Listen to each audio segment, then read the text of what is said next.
La douce sonnerie de la sonnette de la bijouterie résonna dans la boutique élégante et silencieuse, alors qu'une petite fille entra, ses yeux curieux scrutant les vitrines étincelantes. Elle ne devait pas avoir plus de 8 ans, ses boucles brunes rebondissant à chaque pas, serrant un petit ours en peluche usé dans un bras. Elle se dirigea vers le comptoir où un homme bien habillé examinait une superbe bague en diamant sous les lumières vives de la salle d'exposition.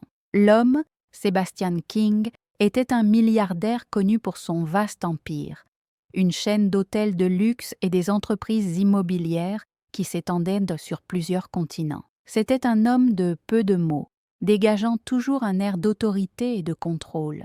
Il ne fréquentait pas souvent des endroits comme celui-ci, mais aujourd'hui c'était différent. Cette bague dans ses mains n'était pas n'importe quelle bague. C'était une réplique exacte de celle qu'il avait perdue des années auparavant. Une bague qui appartenait autrefois à quelqu'un qu'il aimait profondément. Alors qu'il tournait la bague sous la lumière, perdu dans ses pensées, la petite fille, debout à côté de lui, inclina la tête en le regardant attentivement. Sa petite voix brisa le silence. « Bonjour, monsieur, dit-elle poliment. Ma mère a une bague comme la vôtre. » Les doigts de Sébastien se raidirent autour de la bague. Il tourna la tête vers la fille, ses yeux bleus perçants maintenant remplis de curiosité. Son cœur rata un battement. « Ta mère » demanda-t-il, sa voix stable mais imprégnée de quelque chose d'illisible. La fille hocha la tête avec empressement. « Oui, il semble que ce soit ça. Elle la porte toujours. Elle dit que c'est très spécial. » La prise de Sébastien sur la bague se resserra. Son esprit s'emballa. Il n'y avait aucun moyen que cette bague, l'original, ait été unique en son genre. La seule personne qui l'ait jamais eue était... Il repoussa l'idée. Impossible. Il avait accepté la perte il y a des années, l'enterrant avec les souvenirs qui le hantaient encore. Et pourtant, quelque chose dans la déclaration innocente de cette fille lui fit frissonner. « Comment t'appelles-tu » demanda-t-il prudemment. « Mia » gazouilla-t-elle en balançant son ours en peluche d'avant en arrière. « Je suis venue ici avec ma mère. Elle est là-bas. » Elle désigna l'arrière du magasin où une femme se tenait en train d'examiner une exposition de colliers. Le souffle de Sébastien se bloqua dans sa gorge au moment où il la vit. Le monde sembla ralentir. La femme se tourna légèrement, poussant une mèche de cheveux derrière son oreille, et pendant une fraction de seconde, Sébastien eut l'impression de regarder un fantôme. Son rythme cardiaque battait contre le sien, les côtes, alors que la reconnaissance s'abattait sur lui comme un raz-de-marée. Ça ne pouvait pas être la femme qui avait disparu de sa vie des années auparavant, la femme qu'il pensait ne plus jamais revoir. Et elle portait cette bague. Sébastien fit un lent pas délibéré en avant, son pouls martelant ses oreilles. Son esprit hurlait de questions, mais aucune d'entre elles ne pouvait former de mots. Était-ce vraiment elle ? Comment était-ce possible ? Et si c'était elle, pourquoi n'était-elle jamais revenue ? Avant qu'il ne puisse se rapprocher, Mia tira soudainement sur sa manche. « Monsieur, » chuchota-t-elle en le regardant avec de grands yeux innocents, « est-ce que ça va ? On dirait que tu as vu un fantôme. » Sébastien inspira brusquement, se forçant à retrouver son calme. Il devait être sûr, il devait connaître la vérité. « Mia » dit-il lentement, sa voix plus basse maintenant. « Comment s'appelle ta mère ?» La petite fille sourit brillamment. « Son nom est Émilie ?» Le nom le frappa comme la foudre. Émilie, la femme qu'il avait aimée autrefois, la femme qui avait disparu sans laisser de traces, et maintenant elle se tenait à quelques mètres de lui. Son esprit tournait avec 1 millier de questions, mais une seule comptait en ce moment. Si Émilie était là, si elle était vraiment en vie, alors pourquoi l'avait-elle fait ? Ne reviendrait-elle jamais vers lui ? Sébastien remarqua à peine quand Mia lâcha sa manche et courut vers sa mère. Émilie se tourna au son de la voix de sa fille, lui offrant un doux sourire. Puis ses yeux rencontrèrent ceux de Sébastien. Son expression se figea. Son sourire disparut un instant. Aucun d'eux ne bougea. Le poids des mots non prononcés, des années perdues, de questions sans réponse, pendait entre eux comme une tempête invisible. Les doigts d'Émilie s'enroulèrent instinctivement autour de la bague à sa main. Sébastien serra la mâchoire. Le passé n'était plus enterré. Il venait de revenir dans sa vie, et cette fois, il ne le laisserait pas s'échapper si facilement. Le souffle d'Émilie se bloqua dans sa gorge alors que ses yeux se fixaient sur ceux de Sébastien. Cela faisait des années de silence, des années à se demander si elle le reverrait un jour, et maintenant, il était là. D'elle, la regardant avec un mélange de choc, colère et autre chose qu'elle ne pouvait pas vraiment nommer, elle sentit que je tirais sa main. « Maman, regarde cet homme, il a une bague comme la tienne. » La petite fille gazouilla avec excitation. Les doigts d'Émilie se resserrèrent instinctivement autour de la bague à sa main. La même bague que Sébastien avait autrefois placée à son doigt il y a tant d'années, lui promettant pour toujours une promesse qui avait été brisée. Sébastien fit un lent pas en avant, ses yeux cherchant les siens. Sa voix, quand il parla enfin, était basse et instable. « Émilie !» dit-il, presque comme s'il essayait de voir si dire son nom la ferait disparaître. Émilie déglutit difficilement. Elle voulait dire quelque chose, n'importe quoi, mais son esprit tournait. Elle avait passé tellement de temps à se préparer à la possibilité de ce moment. Et pourtant, maintenant qu'il était là, elle ne savait pas quoi faire. Mia regarda entre eux, son petit visage se froissant de confusion. « Maman, tu le connais ?» Sébastien laissa échapper un lent soupir, son regard vacillant d'Émilie à Mia. La ressemblance était indéniable. La forme de ses yeux, la courbe de son sourire, ses mains serrées en poing à ses côtés, alors que la réalisation s'écrasait sur lui comme une vague. « Mia, » dit-il doucement, sa voix remplie de quelque chose de brut. « Quel âge as-tu » Le cœur d'Émilie battait fort. Elle pouvait sentir les murs se refermer autour d'elle. « J'ai 7 ans, » Mia répondit fièrement. « J'aurai bientôt 8 ans. » Sébastien inspira brusquement, les pièces s'emboîtant dans son esprit. Sa tête se tourna vers Émilie, son expression passa du choc à quelque chose de bien plus intense. 7 ans. Émilie était partie depuis 7 ans, et cette petite fille, sa petite fille, avait 7 ans. La voix de Sébastien baissa à peine, au-dessus d'un murmure. « Est-ce qu'elle… » La gorge d'Émilie se serra. Elle savait ce qu'il demandait. Elle savait ce qu'il pensait. « Sébastien, s'il te plaît » murmura-t-elle, presque suppliante.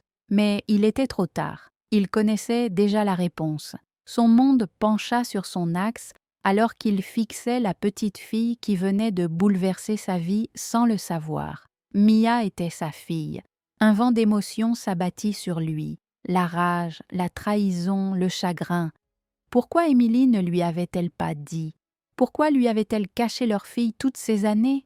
Il avait passé si longtemps à pleurer son absence, croyant qu'elle était partie pour toujours. Et tout ce temps, elle avait élevé son enfant en secret. Sa voix était dure quand il reprit la parole. « Tu es partie sans un mot. Je t'ai cherché.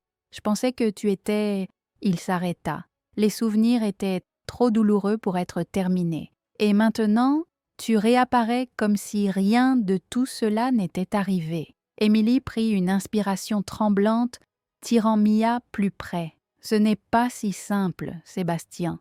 Alors, explique-moi, » il a exigé. « Explique-moi pourquoi tu as disparu. Explique-moi pourquoi tu ne m'as jamais dit que j'avais une fille. » Émilie regarda autour d'elle, réalisant qu'ils attiraient l'attention. Les gens dans le magasin regardaient dans leur direction, sentant la tension dans l'air. Elle avala difficilement et força un petit sourire pour le bien de Mia. « Mia, chérie, » dit-elle doucement, « pourquoi n'irais-tu pas regarder les colliers là-bas pendant 1 minute ?» Mia hésita. « Mais juste 1 minute, ok ?» dit Émilie en passant sa main dans les boucles de sa fille, à contre-cœur. Mia hocha la tête et s'en alla vers les vitrines, laissant sa mère et Sébastien seuls. Sébastien n'attendit pas 1 seconde de plus. « Parle !» dit-il, sa voix un mélange de douleur et de frustration. « Dis-moi pourquoi tu as disparu. » Émilie laissa échapper un lent souffle tremblant. « Parce que je n'avais pas le choix. » Sa mâchoire se serra. « Ce n'est pas assez bien. » Les mains d'Émilie tremblaient alors qu'elle fixait la bague à son doigt, le poids du passé pesant sur elle. « Sébastien, si j'étais restée, tu ne m'aurais jamais pardonné. Tu m'aurais détesté. Tu te détestais. » Il la regarda comme si elle venait de dire la chose la plus absurde du monde. « Émilie, as-tu une idée de ce que ça m'a fait quand tu as disparu? As-tu une idée de combien de nuits j'ai passé à me demander si tu étais encore en vie? » Des larmes lui piquèrent les yeux. « Je voulais te dire, je le voulais, mais je... » Elle s'interrompit en secouant la tête. « Il y avait des choses que tu ne savais pas, des choses dont je devais te protéger. » La patience de Sébastien s'épuisait. « Quelle chose ?» Émilie hésita. Son regard se posa sur Mia, qui admirait toujours joyeusement les bijoux au loin. Elle baissa la voix. « Sébastien, ce n'était pas prudent. Je suis partie parce que je devais le faire. J'ai fait ce que je pensais être le mieux. » Ses yeux se sont assombris. « Le mieux pour qui? Parce que ce n'était certainement pas le mieux pour moi. Je sais, et j'ai vécu avec cette culpabilité tous les jours. Mais j'avais peur. Je pensais faire la bonne chose. » Sébastien expira brusquement en passant une main dans ses cheveux. La colère dans sa poitrine était en guerre avec quelque chose de plus profond. La douleur, la perte, l'amour. Même après toutes ces années, même après tout, une seule vérité demeurait. Il n'avait jamais cessé de l'aimer, mais l'amour n'était pas suffisant pour effacer le passé. « Tu aurais dû. » Il m'a dit, sa voix plus basse maintenant, mais toujours lourde d'émotion. J'avais le droit de savoir. Émilie s'essuya les yeux. Je sais qu'un long silence s'étendit entre eux, rempli de mots non dits et de souvenirs brisés. Puis la voix de Mia brisa la tension. « Maman, regarde celle-ci. » Elle l'appela en tenant un petit médaillon en argent. Émilie se tourna en forçant un sourire. « C'est magnifique, chérie. » Sébastien la regarda.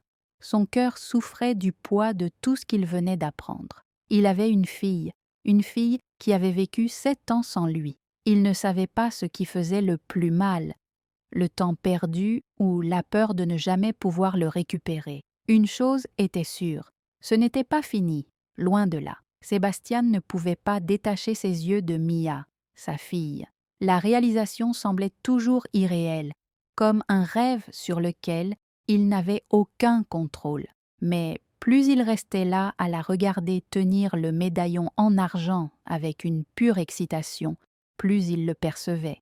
Il avait tout raté. Ses premiers pas, ses premiers mots, ses anniversaires, 7 ans de moments qu'il ne récupérerait jamais. Sa poitrine se serra d'un mélange de colère et de tristesse. Il avait tellement de questions, mais une seule comptait vraiment maintenant. « Que se passe-t-il ensuite ?» Émilie demanda-t-il doucement, sa voix plus douce qu'avant. Avant qu'Émilie ne se tourne vers lui, son visage était indéchiffrable. « Je ne sais pas, » admit-elle. « Je n'aurais jamais pensé que ce jour viendrait. » Sébastien expira en passant une main dans ses cheveux. « Est-ce que tu prévois de disparaître à nouveau? » « Non. » Sa réponse fut immédiate et ferme. « Je ne t'éloignerai plus jamais. » Il l'étudia à la recherche d'une hésitation, mais il n'y en avait aucune. Pour la première fois depuis le début de cette conversation, il vit le poids du regret dans ses yeux. Elle le pensait. Mia revint vers eux, complètement inconsciente de la tempête d'émotions entre les deux adultes. Elle leva le médaillon avec un sourire éclatant. « Maman, est-ce que je peux la voir ?» Émilie hocha la tête, forçant un sourire. « Bien sûr, chérie. » Sébastien attrapa son portefeuille. « Laisse-moi, » il dit d'une voix calme. Émilie hésita, mais avant qu'elle ne puisse protester, Sébastien avait déjà remis sa carte à la caissière. Mia lui sourit. « Merci, monsieur. » Son cœur se serra. « Tu peux m'appeler Sébastien. » Sa voix hésita un instant. Ou alors, il déglutit difficilement. « Comme tu veux. » Mia pencha la tête en pensant. « Sébastien est un nom étrange. » Elle dit d'un ton enjoué. « As-tu un surnom ?» Sébastien coupa son souffle. Il n'avait jamais imaginé ce moment. L'idée qu'elle l'appelle papa, c'était presque trop espéré. Émilie toucha doucement l'épaule de Mia. Chérie, pourquoi ne le remercies-tu pas correctement? Mia se tourna vers lui, ses grands yeux curieux étudiant son visage, puis à sa grande surprise, elle enroula ses petits bras autour de sa taille dans un rapide câlin.